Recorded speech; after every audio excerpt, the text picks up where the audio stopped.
গানটা একদম live recording করা। এবং পরের দিন এই সূত্রে একটা গল্প বলবো, রেকর্ডিং করেছি। করার পরে ভিডিও শুট করতে গেছি, যেখানে জায়গাটা ছিল ওই ইয়েরই গঙ্গারি ঘাটে একটা জায়গাতে, নদীর ওপারে।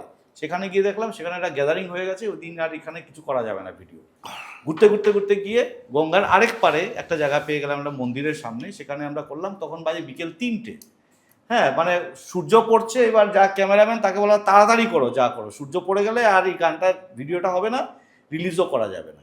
সেদিনই বিকেলে গানটা রিলিজ হলো। ইভেন ওটা ফ্রেম দেখলেও বোঝা যাবে যে ফ্রেমটা এমনভাবে এদিক ওদিক হচ্ছে, মানে সেটা ভালো করে এডিটও করা নেই। এবং সেদিন ভিডিও রেকর্ডিং হয়, তার পরের দিন গানটা যেরকম হয় করে আমরা গানটা আপলোড করে দিই। তার এই গানটা শুনিনি, তারপর তোর কথায় আসি, চল একটু। সময় হচ্ছে সেটাই, মানে তুমি যত্ন করে, প্রচুর যত্ন করে একটা কাজ করো, লোকে কিন্তু মানুষ হচ্ছে, জনতা হচ্ছে জনার্দন। কি শুনবেন কি না শুনবেন, জনতাই রাজা। হ্যাঁ।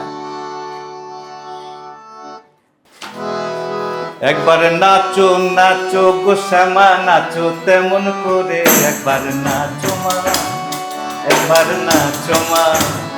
তুমি যেমন করে নেচেছিলে মা যশোদার ঘরে, তুমি যেমন করে নেচেছিলে মা যশোদার ঘরে, একবার নাচো মা, একবার নাচো মা, একবার নাচো নাচো গো শ্যামা, নাচো তেমন করে, একবার নাচো, একবার নাচো।